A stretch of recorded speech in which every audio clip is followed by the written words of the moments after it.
A while ago, Drake had it rough from anti-Kelly activists who took to social media bashing him, with condemning comments, after it became known to the public that he had credited R. Kelly for his TSU song on his recently released album Certified Lover Boy. "I don't understand why they want me to steal from R. Kelly," Drake spoke with utmost dissatisfaction. "If Kelly made a contribution to my song before he was tagged felon and predator like many of his enemies call him, does this mean I should take his money? Or should I donate it to the government just because he is in prison? I completely fail to understand what the world expects of us artists nowadays. I feel like the world is getting more and more demanding by the day, and before we know it, we will all be turned into eternal beggars who have to ask before doing anything that matters to us. For God's sake, this is his money. The R&B king worked for it, so what am I supposed to do with it? The man is entitled to his loyalties and he surely needs this. Be reminded that R. Kelly has got a family to take care of and therefore mouths to feed," the famous rapper said. R. Kelly's arrest, after the Surviving R. Kelly series had been aired on Lifetime television, was followed by a series of censorship actions that saw R. Kelly's music put aside by streaming companies and his fellow artists he had collaborated with. But even before this, all his revenue streams had been hijacked by the companies he worked with, leaving him with no funds in his own to control. No wonder he didn't even have enough to pay a $100,000 bail at one point. It is very impressive, however, to learn that while many are giving up on R. Kelly and taking pleasure in hijacking his only revenue streams, someone still cares and will not succumb to the pressure from anti-Kelly groups to drop R. Kelly and deny him his hard-earned loyalties. Drake has proved to the world that even when the world is against you, some people will stay loyal, support you and respect what belongs to you.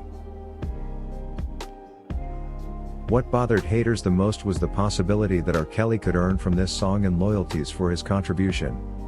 But even if it had come with no monetary gain attached, the move to credit him alone shows that Drake is a very professional artist, and is not short-sighted to look at today's earnings alone. He, unlike many, looks into the future and beyond.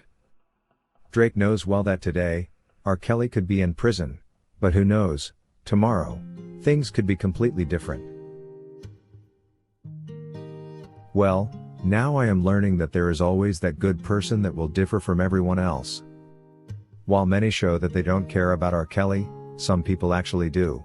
I guess the voices of those who care about the R&B king are simply being overshadowed by the hate propaganda. But Drake's actions return a drop of hope among those that feel R. Kelly is facing social injustice and deserves better. I want to be enlightened as to whether there is a law that says when someone is in prison and suspected of a crime, or when determined a felon, their revenue channels should be sabotaged, for they don't have a right to make money from the works they left behind. Because this seems to be the case for Robert. It appears what the system suggests is, Kelly no longer deserves to exist. He should be bankrupted, and those that worked with him should extort him as they feel like. A good lawyer needs to come to our aid, and offer some legal advice in this regard, so we can better understand why activists would suggest that Drake shouldn't have credited R. Kelly. According to Patrick, the only thing people care about in this world is themselves. When it comes to caring about what others go through, only God does, and worse still, when it comes to the rich and famous, more are willing to hate than care. It's therefore not surprising that people would maliciously suggest that such things be done against R. Kelly. But when the efforts to sabotage his life become extreme and persistent, it makes me realize that there could be something sinister going on. If the world had more people that think like Drake, perhaps it would be a better place for all of us to live in. A more accommodative community that respects people's works is indeed ideal. According to Lisa, who are these people that are constantly sabotaging R. Kelly's efforts to earn a living? And why on earth are they so extreme? Why are they assuming they are in charge of people's lives? I call this an ugly witch hunting, and this is completely uncalled for. Some of these bad ideas need to be dealt with to bring the world to normalcy. I believe even as one is advocating for one's rights, they shouldn't have the freedom to abuse another's. I also want to believe that everyone in this world has a right to survive, and to take good care of their families, so anything that makes this impossible or more difficult should be considered violation of one's freedom and acted upon. For R. Kelly's case, however, everyone is standing on the side and simply looking on while the R&B king is being denied the right to survive is doing the world injustice. According to Angie Lee, all artists who contribute to a song must get credited and duly paid. This is just normal protocol. Drake is simply a professional artist and would not make a mistake to leave out anyone that made his music better. The argument by those against this was that it was only a small intro that had Kelly's music in the background. But to a professional, there is no such a thing as too small to be credited. And since Drake is not in the business of stealing from his colleagues, R. Kelly must earn from the song for his contribution. R. Kelly wrote some of the best music in the world, and for this work he has to earn. Meanwhile, God will be the final judge. According to the author of the YouTube channel Kel's Nation, how would you feel if someone kept calling your workplace advocating that your job be terminated? Considering you have to pay your rent, gas, light and child support. This is exactly what R. Kelly is going through.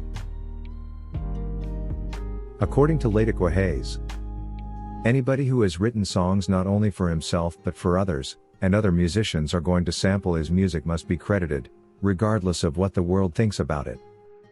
It's up to you if you don't want to listen to the song, or if you choose to boycott the entire album because of this. With all this said, it looks like the R. Kelly witch hunt has gone on for way too long and is beginning to look ugly. Those against the R&B king have brandished enough threats at him, and we need some refereeing. The challenge is if we, the public who are meant to do the refereeing, are not keen enough to raise these issues. We just can't be sure for how long R. Kelly will have to bear with this situation. R. Kelly's case has indeed been an eye-opener for us to see some loopholes in the way society treats suspects. Thank you for watching LFN News, a production of LFN Media, giving you another view of issues at hand. To get notified whenever we post a new video, subscribe to this channel now. And remember to give us your comment on the subject matter below.